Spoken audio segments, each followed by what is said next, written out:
Hello friends, स्वागत है आपका हमारे यूट्यूब चैनल केन एकेडमी में। हम आ चुके हैं आपके लिए ग्रामर की अगली वीडियोस को लेकर के।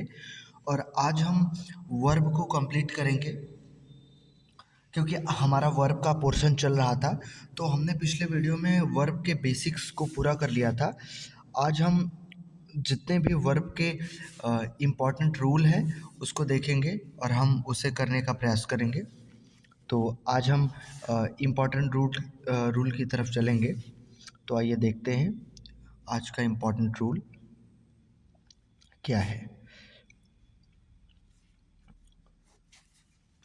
वर्ब के पॉइंट ऑफ व्यू से जो सबसे पहला और सबसे इम्पॉर्टेंट रूल आता है वो ये होता है कि अगर दो या दो से अधिक सब्जेक्ट, दो या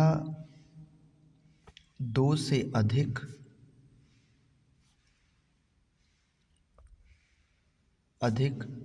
सब्जेक्ट, जब दो या दो से अधिक सब्जेक्ट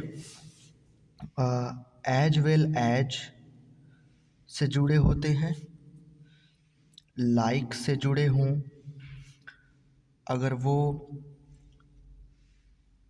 अनलाइक से जुड़े हों, वो बेसाइड्स से जुड़े होते हैं,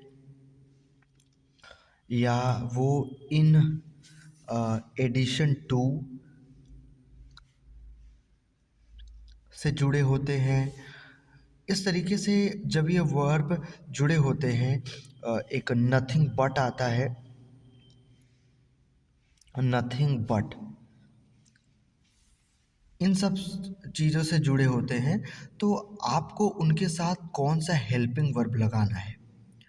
ठीक, तो इन सभी के साथ जब दो या दो से अधिक सब्जेक्ट इनके साथ किसी में से, मतलब इनमें से किसी एक के साथ जुड़े होते हैं, तो हमेशा आपको verb first subject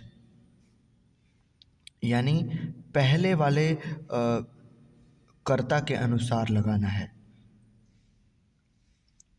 first subject के अकॉर्डिंग लगाना है। जैसे एक एग्जांपल लेते हैं हम। जैसे कि एक एग्जांपल ये है कि एक है the director as well as, हमने दो सब्जेक्ट को लिया है और उसे एज वेल एज से जोड़ा है। तो पहला है द डायरेक्टर और दूसरा हमारा सब्जेक्ट है the dancers. The dancers, the director as well as the dancers were honoured, sorry, HONOURED, honoured. ये सेंटेंस आपके सामने लिखा है कि the director as well as the dancers were honoured. इन सेंटेंस में गलती है। गलती ये है कि जब कोई दो या दो से अधिक सब्जेक्ट एज वेल एज से जुड़ा होता है, तो जो ये हेल्पिंग वर्ब लगता है वो फर्स्ट के अकॉर्डिंग लगता है, फर्स्ट सब्जेक्ट के अकॉर्डिंग वर्ब का यूज़ करते हैं। तो फर्स्ट सब्जेक्ट यानी कि डायरेक्टर, इसमें यस या यस नहीं लगा है, ये प्लूरल नहीं है, तो यहाँ वेयर नहीं होना चाहिए। क्या होना चाहिए? वाज होना चाहिए।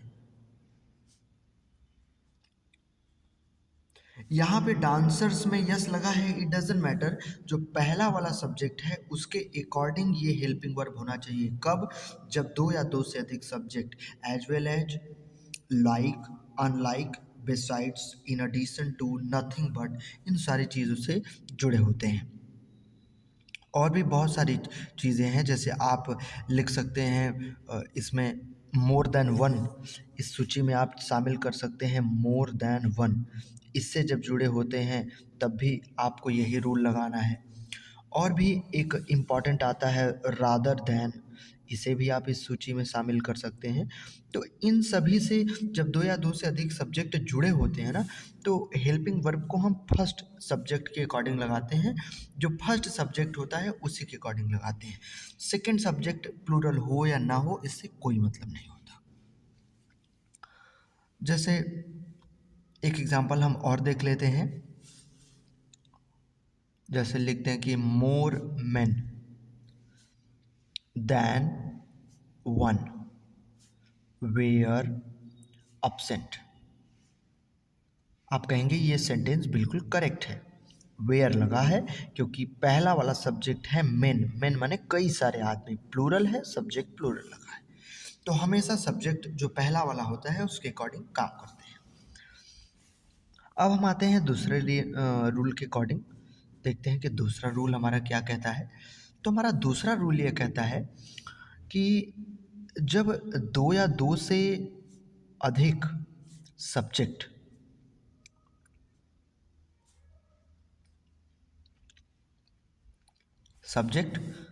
Not only but also say जुड़े हों, नाइदर नॉर से जुड़े हों, आइदर आर से जुड़े हों, या नन बट से जुड़े होते हैं, तो ऐसे सब्जेक्ट के लिए हम क्या करते हैं, ऐसे जो सेंटेंस होते हैं उसके लिए हम देखते हैं कि नियरेस्ट सब्जेक्ट कैसा है। नियरेस्ट सब्जेक्ट यानी जो सबसे नज़दीक वाला करता है उसके अकॉर्डिंग हम क्या करते हैं, वर्ब यानी हेल्पिंग वर्ब, सहायक क्रिया का प्रयोग करते हैं। ऊपर वाले में हम पहले वाले के अकॉर्डिंग कर रहे थे, लेकिन इन सभी से अगर दो या दो से अधिक शब्द जुड़े होते हैं तो हम क्या करते हैं कि नज़दीक वाले सब्जेक्ट को देखते हैं। जैसे एक एग्जाम्पल देखते हैं हम। हमारा एग्जाम्पल है neither the students nor their guide were found. न तो विद्यार्थी और न ही उनके गाइड दोनों नहीं मिले। हमने यहाँ वेयर लगाया, ये सेंटेंस गलत है क्योंकि यहाँ क्या होना चाहिए, नियरेस्ट के अकॉर्डिंग। नियरेस्ट यही है, ये सिंगुलर है तो यहाँ वाज होना चाहिए। माने अगर दो या दो से अधिक सब्जेक्ट इन सब से जुड़े हों तो नज़दीक वाले कर्ता के अनुसार सहायक क्रिया, और अगर दो या दो से अधिक सब्जेक्ट इनसे जुड़े हों तो हम क्या करते हैं, फिर उस कंडीशन में जो सबसे पहला होता है उसके अकॉर्डिंग सहायक क्रिया का प्रयोग करते हैं। ठीक, अब हम आते हैं अपने अगले नियम पर, तीसरे नियम की तरफ चलते हैं। Third rule number 3। Rule number 3 हमारा क्या कहता है कि जैसे नाइदर हो गया, नाइदर माने न तो, आइदर हो गया या तो, नन हो गया माने कोई नहीं, एनी वन माने कोई एक, ईच माने प्रत्येक, एवरी माने प्रत्येक। इन सभी के ये जो सभी कर्ता हैं, ये जो करता है इनके साथ हम कैसा यूज़ करते हैं, इनके साथ हमेशा हम singular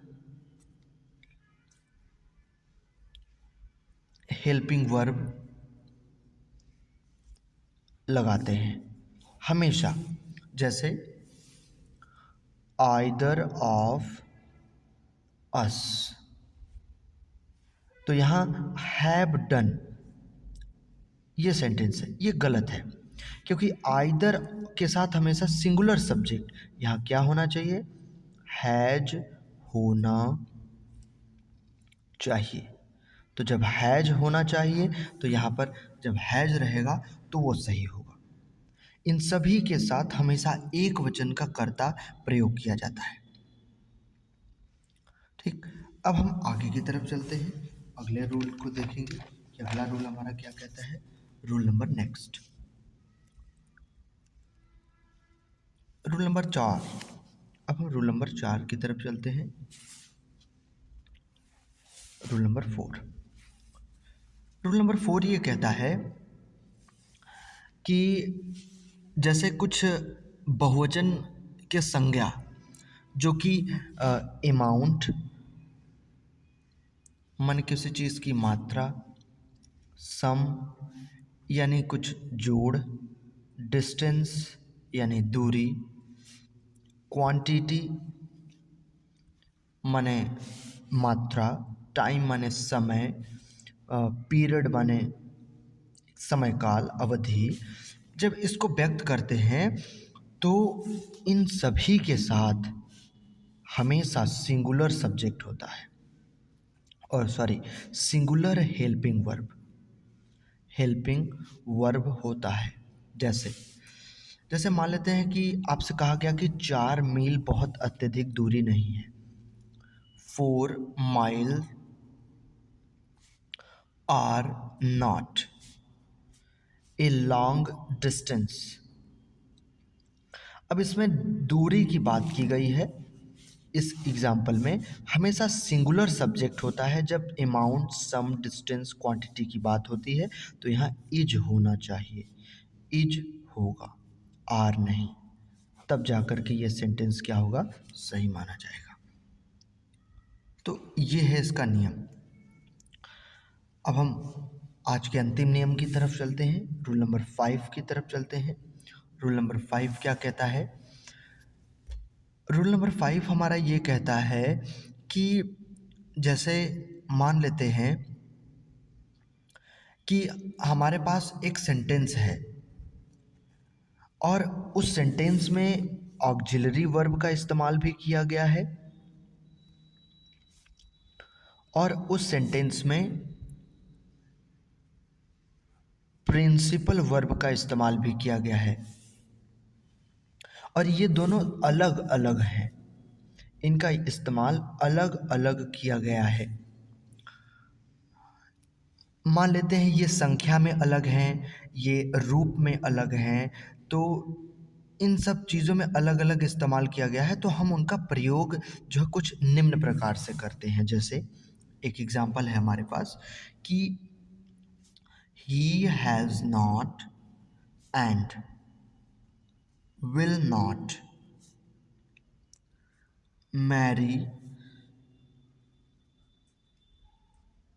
in near future, FUTURE। He has not, अब इसमें हैज़ नॉट भी यूज़ है, विल नॉट भी यूज़ है, ऑक्सिलरी वर्ब भी है और प्रिंसिपल वर्ब भी है। प्रिंसिपल वर्ब भी है, ऑक्सिलरी वर्ब भी है, लेकिन दोनों अलग अलग यूज़ है। मैरी इन नियर फ्यूचर, अब अगर इसको फ्यूचर इंडेफिनिट माना जाएगा तो इस मैरी में कोई थर्ड फॉर्म नहीं लगेगा, लेकिन अगर इसे प्रेजेंट परफेक्ट माना जाएगा तो इसमें थर्ड फॉर्म लगेगा। अब हम इस कंडीशन में क्या कहेंगे, ठीक, इस कंडीशन में हम क्या कह सकते हैं, इस कंडीशन में हम जो है क्या करेंगे, हैज़ नॉट के बाद हम क्या करेंगे, मैरिड का प्रयोग करेंगे। यानी हम लिखेंगे कि प्लेस मैरिड, माने मैरिड को स्थान देना है आफ्टर हैज़ नॉट, तब जाकर के ये चीज़ क्या होगा, सेंटेंस में सही हो जाएगा। तो कभी कभी इस तरीके से आपको जो है सेपरेट चीज़ें देखने को मिल सकती है। तो जब सेपरेट चीज़ें देखने को मिलेगी तो आपको इसी तरीके से चेंजेस करने हैं। तो आज के लिए हमारा वीडियो इतना ही रहेगा। कल हम मिलेंगे कुछ और वर्ब के इम्पोर्टेंट नियम के साथ। तो thanks for watching this video.